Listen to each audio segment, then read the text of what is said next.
Assalamualaikum warahmatullahi wabarakatuh.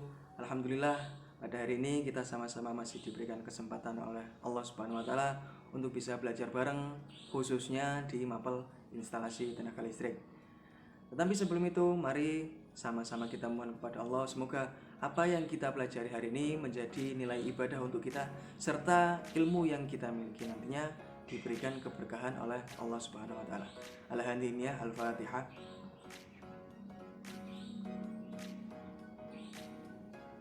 Amin, amin. Nah, sekarang mari kita lanjut ke topik inti dari mapel ITL hari ini. Oke, hari ini kita akan belajar tentang macam-macam daya pada instalasi listrik satu fasa. Di kesempatan sebelumnya kita sudah belajar tentang gimana caranya merencanakan sebuah instalasi tenaga listrik satu fasa di sebuah bangunan.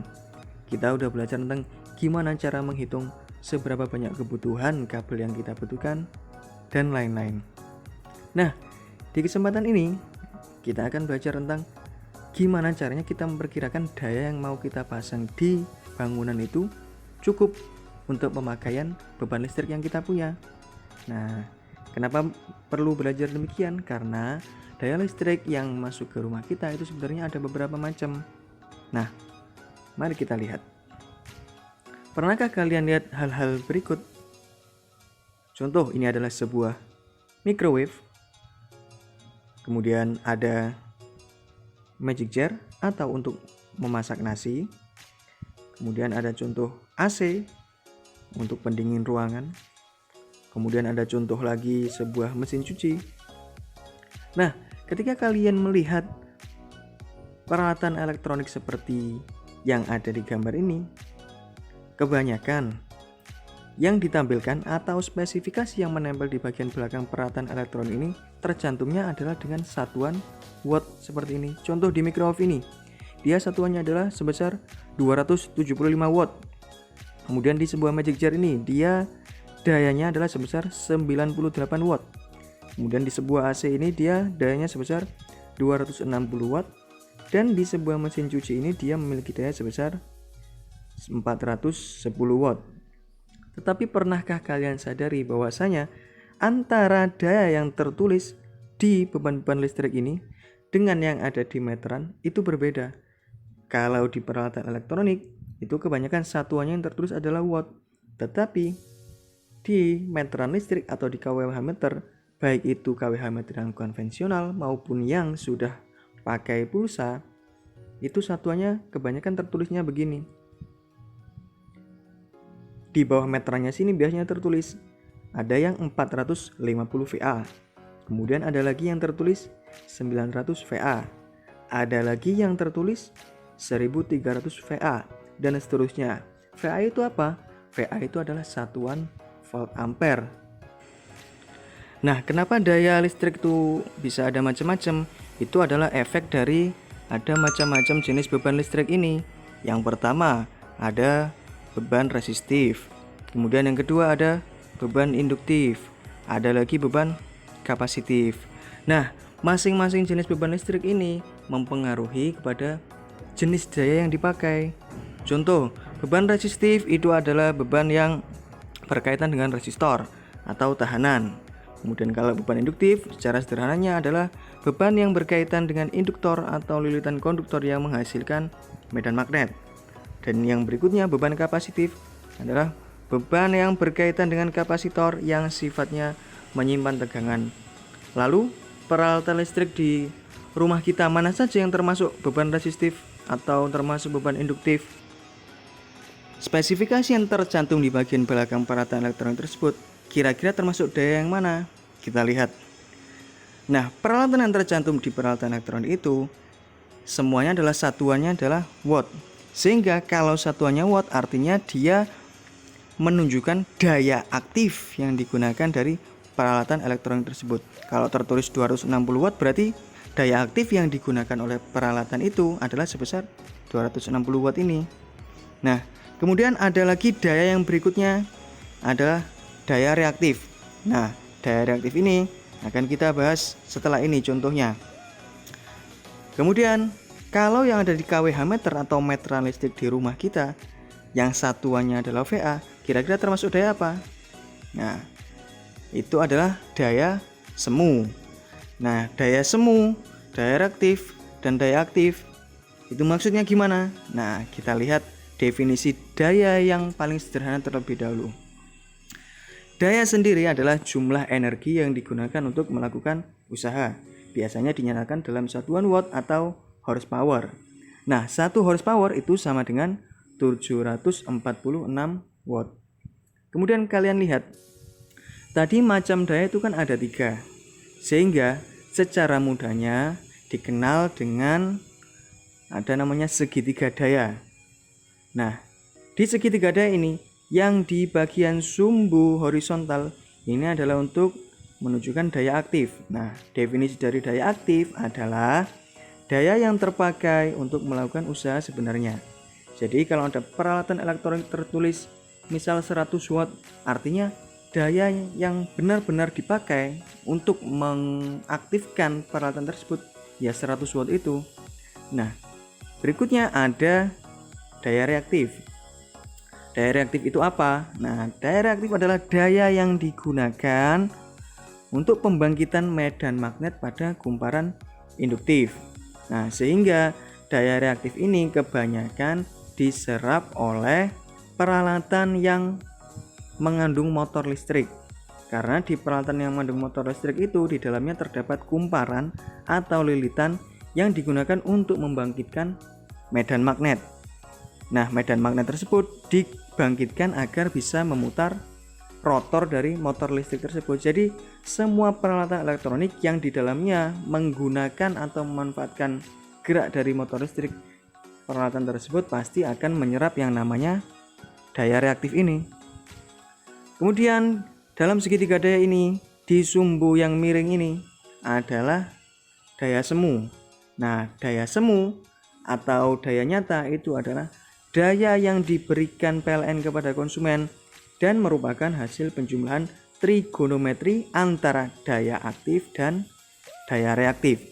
Sehingga secara mudahnya, yang penting kita bisa ingat segitiga daya ini. Kalau kita sudah tahu nilai dari salah 2 dari ketiga macam daya listrik ini, kita akan bisa mencari dengan mudah.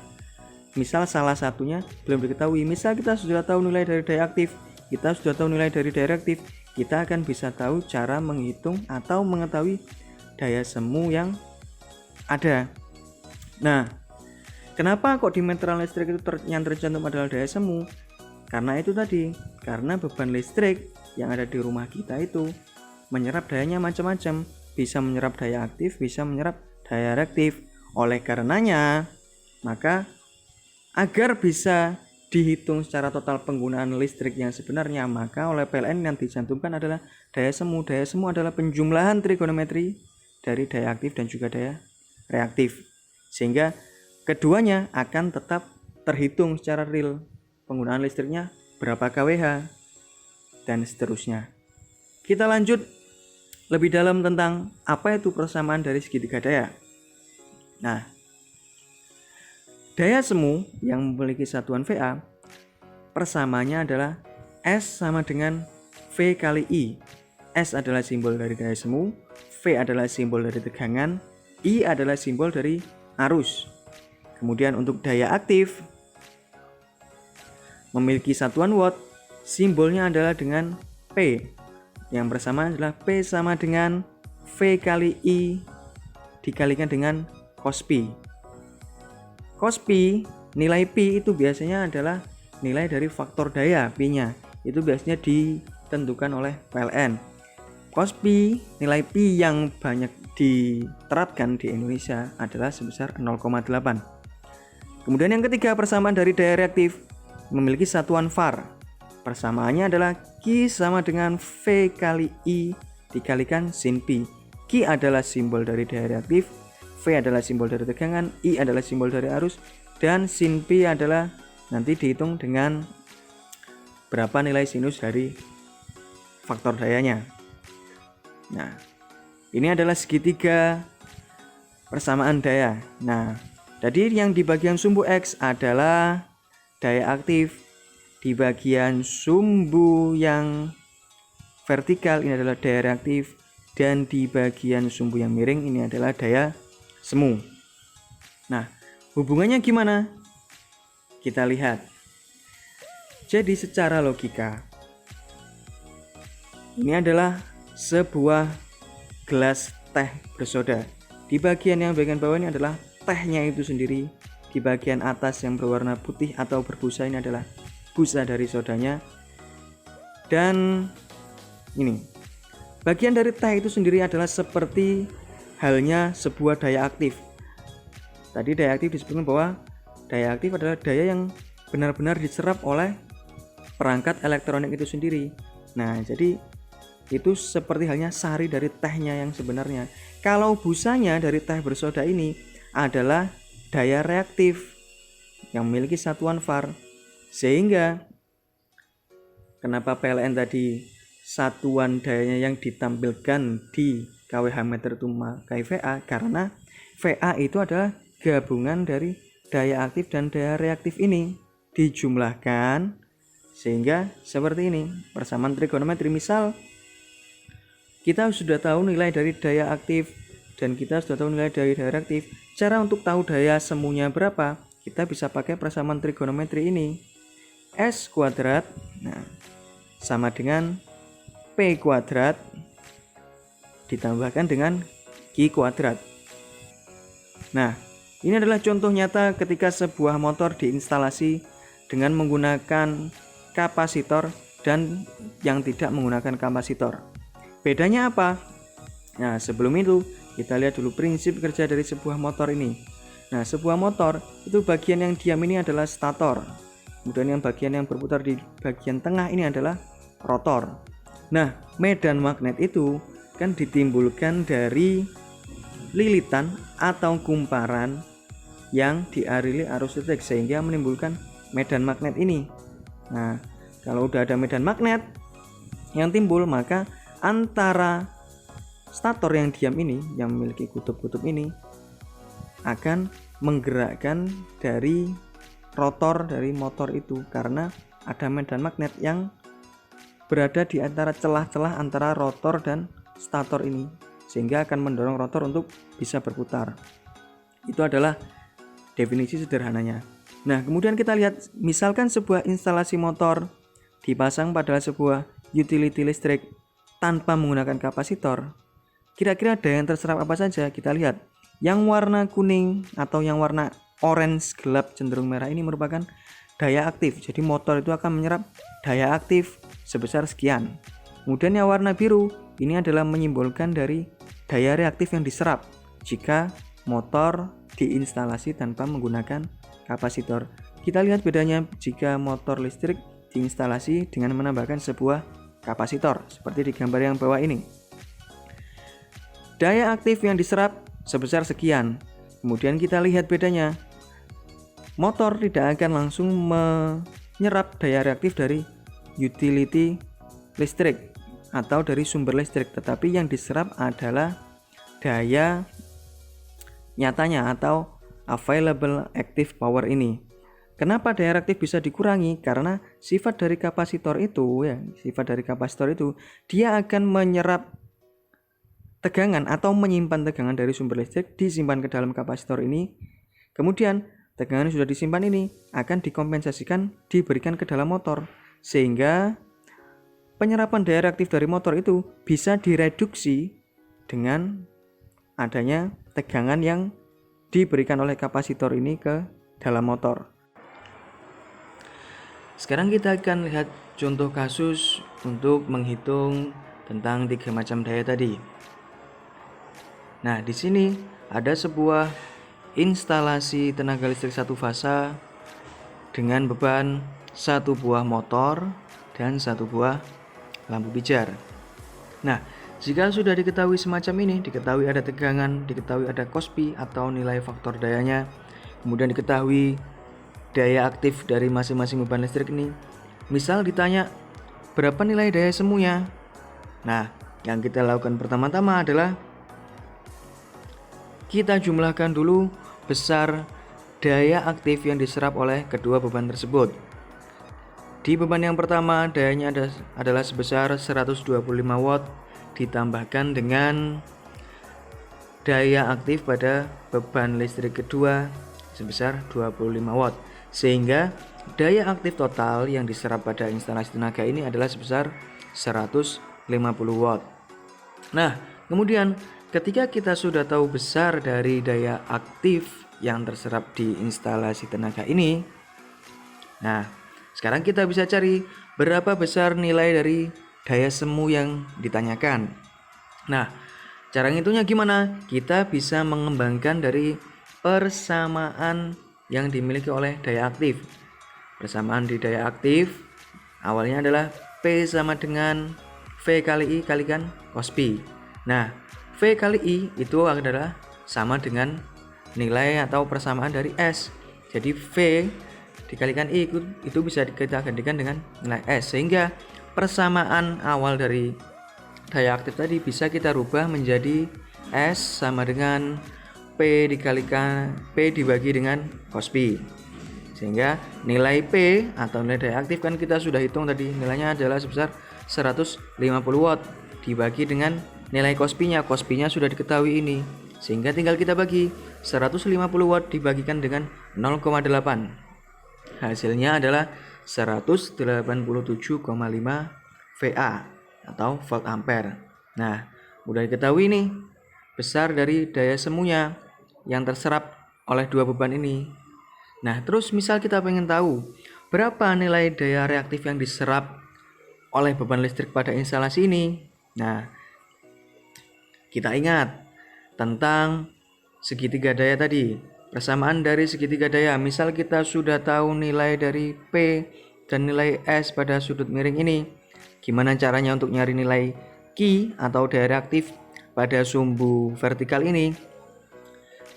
Mudah saja, kalau kita ingat prinsip dasar atau rumus dasar dari segitiga trigonometri, tinggal yang S ini kita kurangi dengan P. Jadi akan semacam ini. Rumusnya akan menjadi gini. Q kuadrat sama dengan S kuadrat dikurangi dengan P kuadrat. Kenapa kok ada kuadratnya? Ya karena memang persamaan dasar dari sebuah segitiga trigonometri memang seperti itu. Nah, kalau udah gini, kita tinggal masukkan nilai S yang kita cari tadi, 187,5 kuadrat dikurangi dengan 150 kuadrat. 150 dari ini. Setelah dikuadratkan keduanya, hasilnya ini ya, antara hasil kuadrat dari ini dengan ini dikurangkan, hasilnya menjadi 12.656,25. Nah, tetapi itu kan masih dengan kondisi Q-nya masih kuadrat. Nah, untuk biar benar-benar tahu nilai dari daya reaktifnya atau nilai Q-nya, maka untuk menghilangkan kuadrat tinggal kita gini kan, Q sama dengan kuadratnya dibuang agar bisa hilang, kita akar.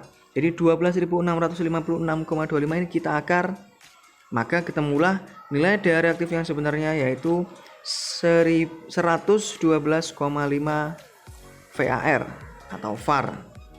Nah, sekarang kan kita udah tahu semua dayanya, nilai daya aktifnya sekian, nilai daya semuanya sekian, dan nilai daya reaktifnya sekian. Misal kita pengen tahu nilai arusnya berapa, gampang. Nah, kita tinggal pakai rumus yang atau persamaan yang dimiliki oleh daya semu yang awalnya S sama dengan V kali I. Nilai S kita udah tahu, nilai tegangannya kita udah tahu, tinggal kita rubah, kita kembangkan jadi I sama dengan S per V. Nilai S dimasukkan dibagi dengan nilai tegangan kerjanya 220. Hasilnya nilai arus yang melewati di instalasi tenaga ini adalah sebesar 0,843 ampere. Cukup mudah bukan?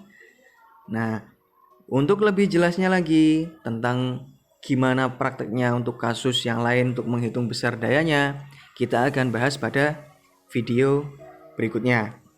Nah, sebelum kita akhiri, agar apa yang kita pelajari hari ini bermanfaat dan menjadikan ilmu kita barokah,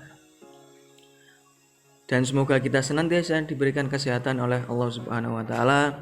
Mari kita sama-sama tutup pelajaran hari ini dengan doa kafaratul majelis. Subhanakallahumma bihamdika asyhadu an la ilaha illa anta astaghfiruka wa atubu ilaik. Sekian dari saya. Wassalamualaikum warahmatullahi wabarakatuh.